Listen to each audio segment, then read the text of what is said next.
ធ្វើ reaction ទៅលើរឿង collab product គឺខ្ញុំកែវគេបដាមិនដែលឈ្នះទេ collab product ស្រុកស្រែខែចែកត្រឡប់មកវិញហើយអត់តែមិនបងទៅទុកជ័យដល់ទេ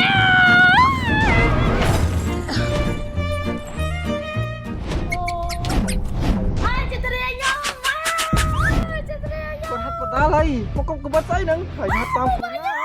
ហូ YouTube នេះអាសិនខ្ញុំចាំបានអាដួលនេះគឺថតថ្ងៃដំបូងហ្មង គេដែលត្រឡប់រហូតឲ្យដេកពេទ្យរាប់ខែ ផ្នែកនេះហើយគួយចង់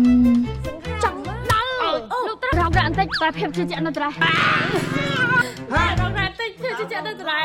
កើភ្នែកប៉ះកើភ្នែកមាត់ប្រកាច់ដាក់គ្នាតែភាសាសន្ទនាគ្នា ខ្ញុំធ្វើតែភាពជំនាញគេព្រមហើយមិនចង់ខ្ញុំបបាក់ប្រឈមមុខមួយគេ បើបបាក់សម្រាប់ចិត្តណា ខ្ញុំក៏សង្ខារដែរនេះអា ថាចង់ឲ្យគេដូចដើមវិញ so គ្រាន់តែ trailer ល្អមើលប៉ុណ្្នឹងឯងអញ្ចឹងពេលរឿងមកកុំភ្លេចមើលរឿង collab product ទៅលើប៉ុស្តិ៍បាយ័នផងណាបាយបាយប៉ុណ្ណឹងខាងណាទៅថតស្នេះបណ្ដាលមក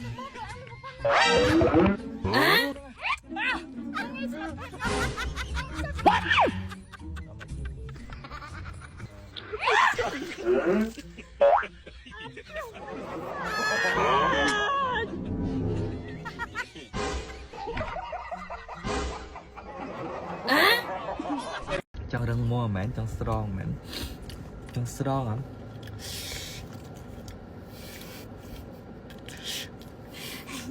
sao vậy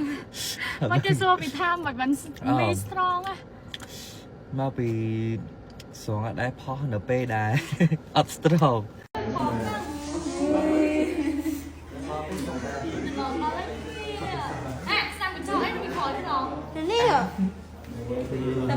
ទូចតែក៏ខឹងបងដែរអត់ស្លាយតែមិនឆ្លអីនៅហ្នឹងគឺទៅអស់នេះមកទៅទេហាត់ thôi anh bị cay tới nhâm đa vai mà ai ngọt បាយ sao bị nhâm vai mấy mình ngoa bật